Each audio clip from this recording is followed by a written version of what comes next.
अधिकतर लोग सुबह शाम पूजा पाठ करते हैं, मंदिर जाते हैं, भजन संकीर्तन में भाग लेते हैं, लेकिन फिर भी उनके मन को शांति नहीं मिलती। ऐसा क्यों होता है?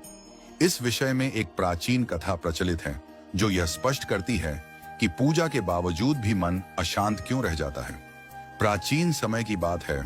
एक गांव में एक महिला रहती थी। वह बहुत धार्मिक थी। प्रतिदिन सुबह सायं पूजा पाठ करती थी। घर में मंदिर बनवाया था जिसमें नियमित दीपक जलाती, भगवान की आरती करती और भजन गाती। गांव में जब भी कोई संत या साधु आते, वह उनका आदर सत्कार करती, उन्हें भोजन कराती, यथाशक्ति दान पुण्य भी करती।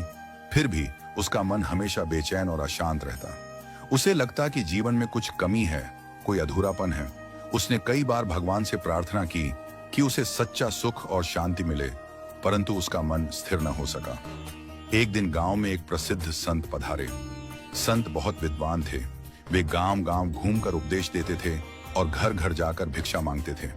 जब संत उस महिला के घर भिक्षा मांगने आए तो महिला ने उन्हें आदरपूर्वक अन्नदान दिया और बड़ी विनम्रता से प्रश्न किया, महाराज, मैं प्रतिदिन पूजा करती हूँ, नियम पूर्वक व्रत उपवास करती हूँ, साधु संतों की सेवा करती हूँ, फिर भी मेरे मन को शांति क्यों नहीं मिलती?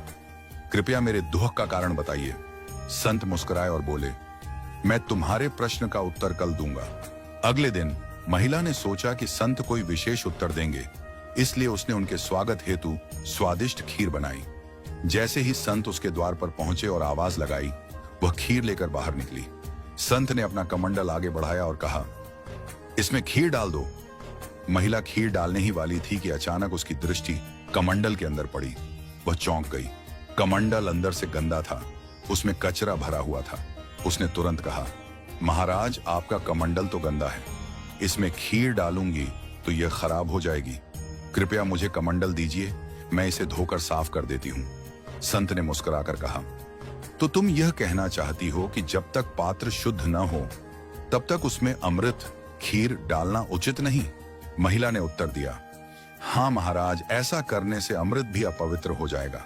तब संत ने गंभीर होकर कहा, ठीक यही बात मैं तुम्हें बताना चाहता था। तुम्हारा मन ही वह कमंडल है। जब तक मन में काम, क्रोध, लोभ, मोह, ईर्ष्या, द्वेष और बुरे विचारों की गंदगी भरी होगी, तब तक उसमें ज्ञान, भक्ति और शांति कैसे टिक सकती है? जब मन का पात्र अशुद्ध है, तब कोई भी उपदेश, कोई भी पूजा, कोई भी भजन उसका सही फल नहीं दे सकता। मन रूपी पात्र को पहले शुद्ध और निर्मल बनाओ। जब मन शुद्ध होगा तभी उसमें भगवत भाव और आनंद स्थिर हो सकेंगे। महिला की आंखें भर आईं।